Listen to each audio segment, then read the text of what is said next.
The Constitution of India, which came into effect on January 26, 1950, is the supreme law of the land. It outlines the framework for governance, the distribution of powers between different branches of the government, and the fundamental rights and duties of the citizens.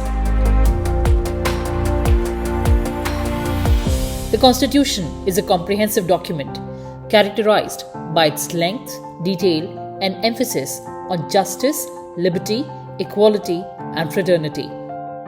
It blends elements of both rigid and flexible provisions and incorporates features from several other constitutions, notably the British, American, and Irish models.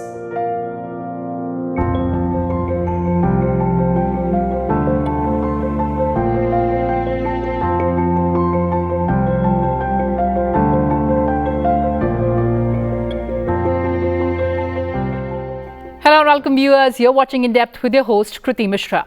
The Indian Constitution is the longest written constitution in the world and provides the legal framework for the governance of India. It reflects the aspirations, the values and principles that are central to India's democracy and diverse society. The Constitution of India has several salient features that make it unique and noteworthy.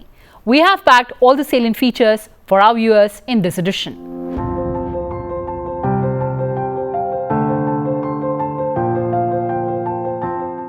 To make this appeal, let us leave aside slogans. Let us leave aside words which frighten people. Let us even make concession to the prejudices of our opponents. Bring them in so that they may willingly join with us on marching upon that road, which, as I said, if we walk long enough, must necessarily lead us to unity.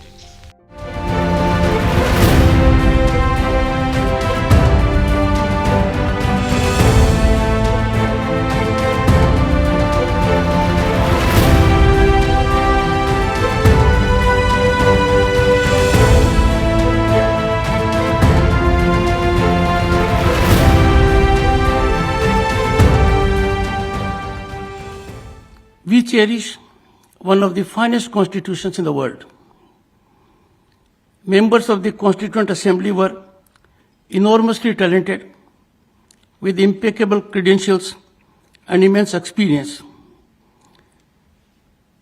The Constituent Assembly, given the scenario then, was as representative as was practicable.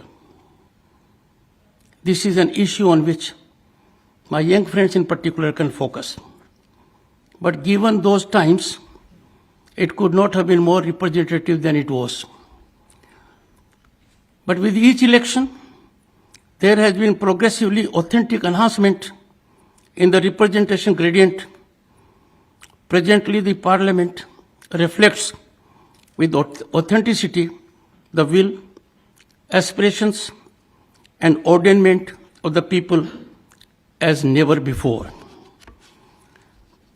Synergic functioning of legislature, judiciary, and executive, the three obvious facets of governance vital for democracy, and this is constitutional mandate.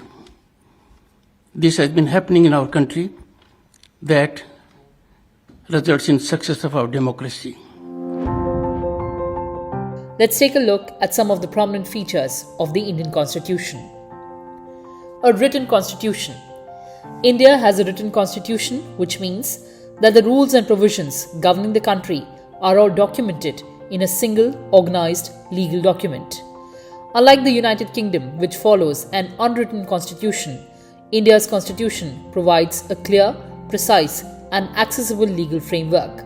The Constitution was adopted by the Constituent Assembly in 1949, and it originally contained 395 articles, which were later increased to 448 articles with subsequent amendments. It also includes 12 schedules. This extensive and carefully crafted document serves as the guiding principle for governance in India. Today, with several amendments, it has 448 articles, 25 parts, and 12 schedules. Sovereign state. India is free to conduct its internal and external affairs without interference from external authority. The preamble to the Constitution declares India a sovereign state. Republican system. India is a republic, meaning the head of the state is elected, not hereditary. The President of India is the ceremonial head of state, while the Prime Minister is the head of the government. The President is elected for a 5-year term by an electoral college consisting of elected representatives of people both from the Parliament and state assemblies. The republic nature of the system ensures that political power is derived from the people, not from royal or dynastic succession. Parliamentary system of government. India adopts a parliamentary system of government inspired by the British system. This system is based on the principle of collective responsibility of the executive to the legislature. The key features of this system include: the executive and legislature are interdependent. The Prime Minister is the head of the government and President is the ceremonial head of the state. The real executive power lies with the Prime Minister and the Council of Ministers. The Prime Minister is appointed by the President and must have the support of the majority in the Lok Sabha or the lower house of Parliament. The Lok Sabha is elected by the people of India, while the Rajya Sabha, that is the Council of States, is the upper house with members elected indirectly. The system is designed to maintain a close relationship between the legislature and the executive, ensuring that the government remains accountable to the people through their representatives in the legislature. Fundamental rights.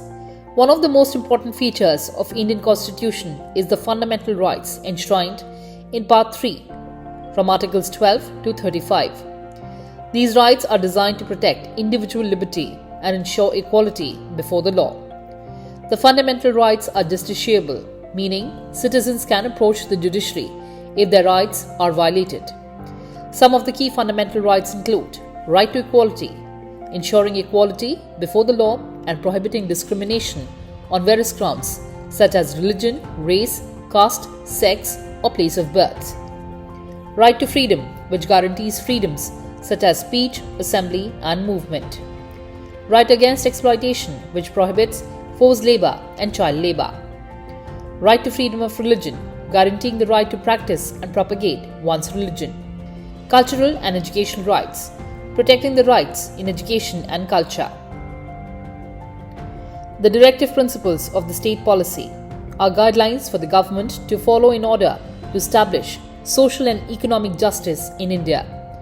While these principles are not justiciable, meaning they cannot be enforced in courts, they are nonetheless important as they guide government policy in areas such as promoting adequate livelihood for all citizens, providing education and public health, reducing inequalities in income and wealth, ensuring the welfare of children and women, and protecting the environment. These principles help in the creation of a welfare state where the government plays an active role in addressing social and economic issues. Independent judiciary. The Constitution of India establishes an independent judiciary, which is crucial in maintaining the rule of law. The Supreme Court of India is the highest judicial authority in the country and has the power of judicial review. This means the court can strike down any law that violates the Constitution. The judiciary is independent of the legislature and executive, ensuring that it can make impartial judgments.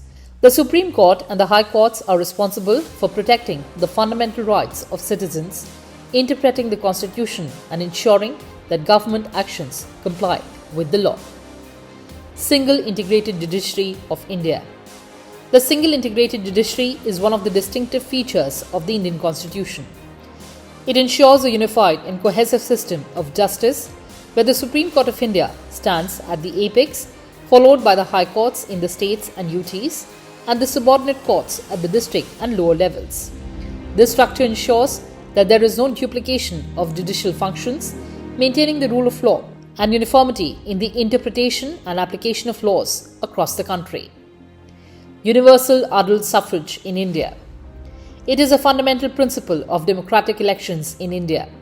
It means that every citizen of India, regardless of their gender, religion, caste, social status, or economic standing, has the right to vote once he or she reaches the age of 18. This principle ensures that every adult citizen has an equal right to participate in the democratic process by casting the vote in the elections. It is a cornerstone of India's democratic structure and ensures political equality for all citizens. Universal adult franchise is one of the foundational elements of its democratic structure. It ensures that all Indian citizens aged 18 and above are entitled to vote in elections at various levels of government, thus making India one of the largest democracies in the world. Free and fair elections in India.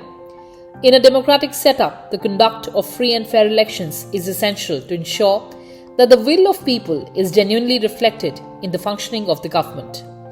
India, the world's largest democracy, has firmly committed to the principle of conducting elections that are transparent, free from coercion, and based on the principle of equal representation for all citizens. Fundamental duties.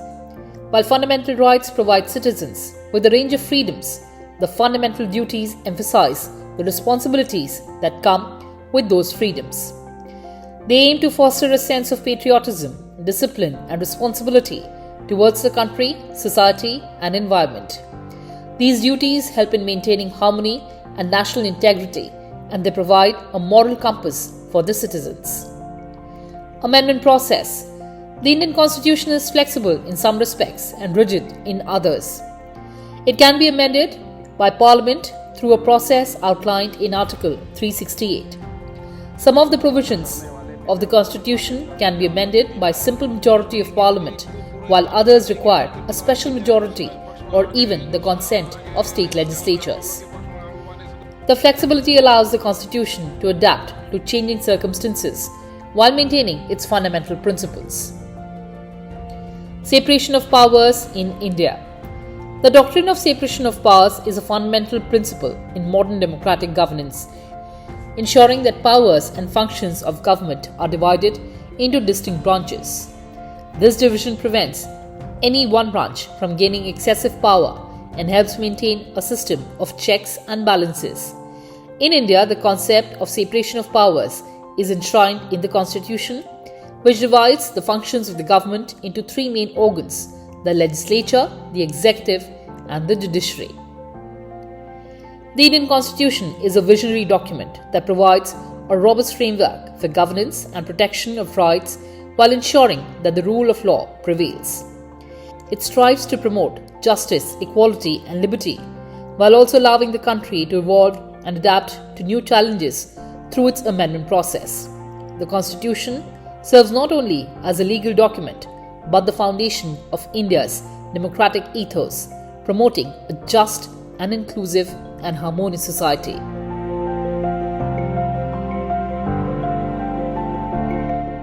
Well, viewers, that's all we had for you in this edition. Thanks for watching and stay tuned to Sansad TV. Goodbye for now from my side.